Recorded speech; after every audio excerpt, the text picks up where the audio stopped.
I molt bones, ben parits, i benvinguts a un nou episodi de... Whisky en català.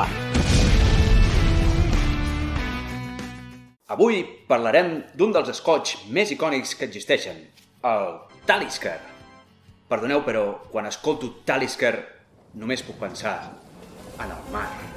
Com el capità que sospira en les onades que trenquen a popa. Mirada perduda a l'horitzó, brisa marina, la pell ben salada i l'olor d'algues que emanen de les profunditats del mar. Arrrr! Doncs aquesta és exactament l'essència que Talisker ha aconseguit posar a dins de les seves ampolles. Una connexió total amb el mar. Tampoc és gaire difícil endevinar-ho, tenint en compte que el seu moto és Made by the Sea. Però anem per parts. Primer de tot, unes quantes dades per situar-nos. Talisker, del gaèlic Talascair, que vol dir roca inclinada, és un scotch single malt. De fet, és un dels 6 Classic Malts of Scotland, així que ja podeu endevinar que juga a la Champions dels whiskies. La destil·leria està situada a Carboast, a la mítica illa de Skye, a l'oest de Scotland. Un paratge idíl·lic que, encara que no t'agradi el whisky, jo et recomano que visitis si pots, perquè mola molt. De fet, fins fa poc, Talisker era l'única destil·leria oberta a la illa, tot i que des de fa poquet també s'hi fa el Tory Buck, que també és un whisky molt interessant. Però deixeu-me fer un apunt. Per què tanta història amb el tema de la localització? El lloc on es fa el whisky és clau per entendre el seu caràcter i el seu sabor. No és que jo us vulgui llegir aquí la Wikipedia i fer-me l'interessant, sinó que és un tema totalment necessari per conèixer i entendre el whisky. Però bueno, si voleu dades així de forma interessant, també us puc explicar algunes històries. Diu la llegenda que Talisker era un dels secrets més ben guardats del clan MacLeod, amb Sir Roderick MacLeod First of Talisker com a fundador. Durant 200 anys va ser part del seu llegat, inspirant poemes i cançons. Fins que el 1825 van vendre la llicència per uns 300 euros a un tal Hugh MacAstill, i així doncs, el 1831, la destil·leria va obrir i la marca va començar a operar de forma comercial, iada, fins a dia d'avui, que és una marca reconeguda mundialment. Ok, però què converteix Talisker en un whisky tan especial? Doncs, simplement, el seu sabor. Talisker és un whisky fumat, i tot i que a alguns ens encanta el pit, no sempre és agradable per tothom. No obstant, Talisker sap combinar aquest fumat amb altres sabors dolços i especiats, donant un equilibri que el converteix en un whisky que pot encaixar en tots els paladars. Per ser més concrets, la malta està pitejada a un nivell de fenols d'entre 18 i 22 ppm, el que es considera un fumat intermig, ni poc ni massa. Però si ens hi fixem bé, hi ha un altre petit secret amagat aquí.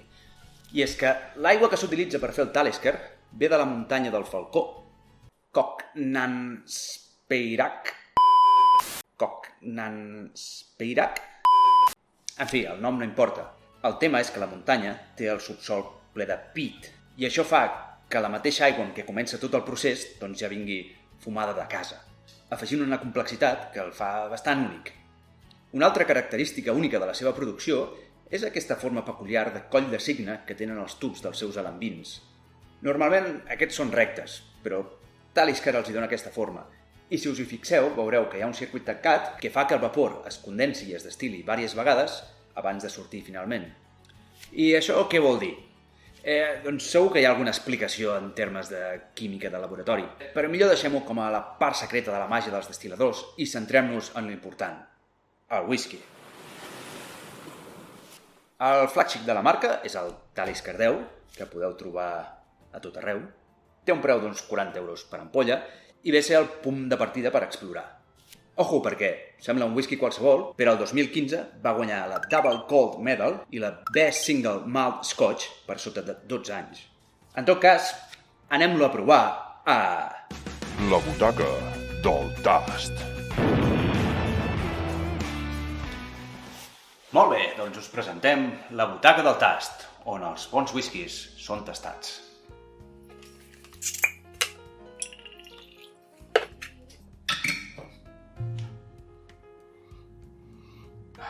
Al nas doncs, ja es pot apreciar el fumat amb algues marines i un sabor amar.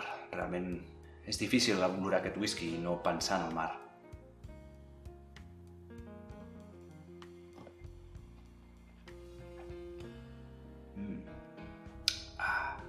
Amb el tast doncs, ja notem un sabor més dolcet, amb un fort especiat a la punta de la llengua, pebre negre, o potser xili, diuen, i també algun sabor afruitat de poma, pera o potser panses. Us deixo aquí l'espiral de sabors que els experts han elaborat. I l'acabat?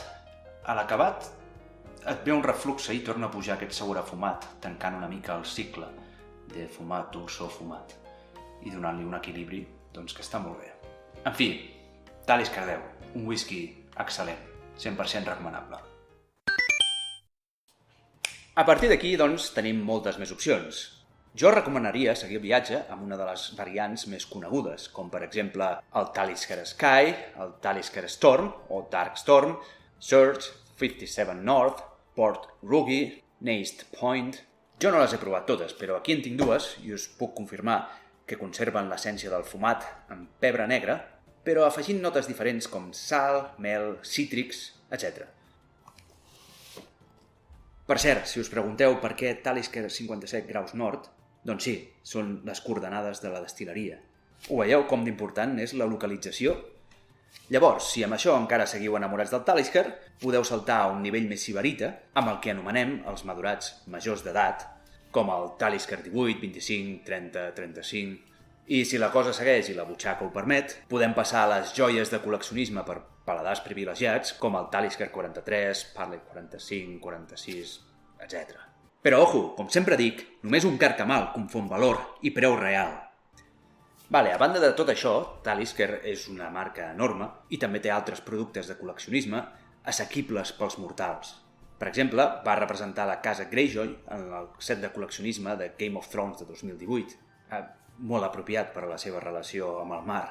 O també dir que ha estat reiteradament un dels escollits en les Diageo Special Collection des del 2019. Sí, Diageo és l'actual propietari de la destil·leria, però igualment és un reconeixement ben digne. Tanmateix, una col·lecció prou interessant on podem trobar rareses com un Talisker 15, un Talisker 8, un Talisker 11 o el The Wild Explorer. I, evidentment, doncs, també existeixen molts altres Taliskers que avui no em donarà temps d'explicar, com el Talisker Wilder Seas o el Distillery Edition, etc.